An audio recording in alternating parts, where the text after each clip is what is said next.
Ողջույն, ես Ստեփանավան քաղաքի բնակիչ Էրիկ Գեղինյանն եմ։ Հանրությանը եւ իմ հետևորդներին ցանկանում եմ տեղեկացնել, որ ես բողոք եմ ներկայացրել Լոռու մարզի ընդհանուր իրավասության դատարան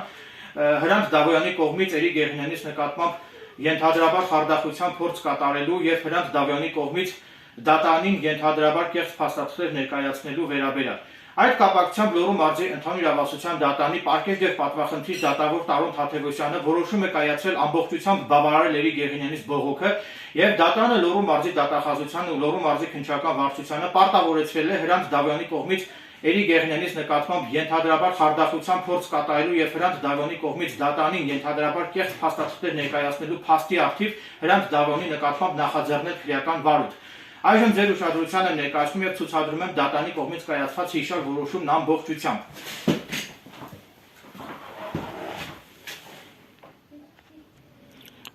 Ցուցադրում եմ դատարանի որոշման առաջին էջը,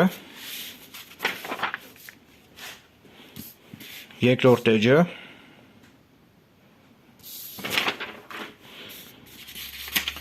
երրորդ էջը, ահա էջերը համարակալված է, չորրորդ էջը։ Ես իմ զորեղ փաստարկներով դատարանում ջախջախեցի Լոռու մարզի դատախազության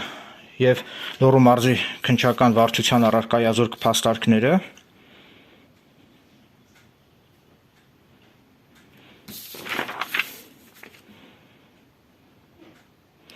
Նաև նշեմ, որ մի որոշ ժամանակ առաջ Հրանտ Դավոյանը եւ Հրանտ Դավոյանի հետ մտերիմ հարաբերությունների մեջ գտնվող Մարիամ Ջիլավյանը զանգահարել էին ինձ եւ ես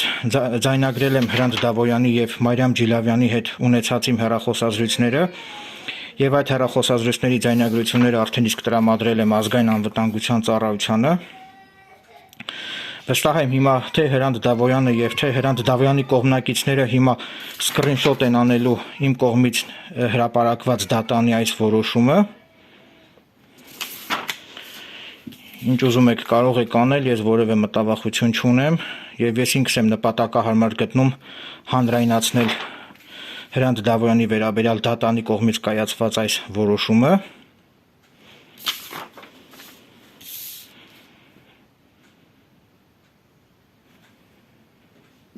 Ահա տեսեք, որոշման դեմ բավարարել ամբողջությամբ Գեղինյանի բողոքը։ Հավելեմ նաև, որ Հրանտ Դավոյանի եւ Մարիամ Ջիլավյանի հետ ունեցած իմ հեռախոսազրույցների ձայնագրությունները ես ներկայացրել եմ ԱԱԾ-ին։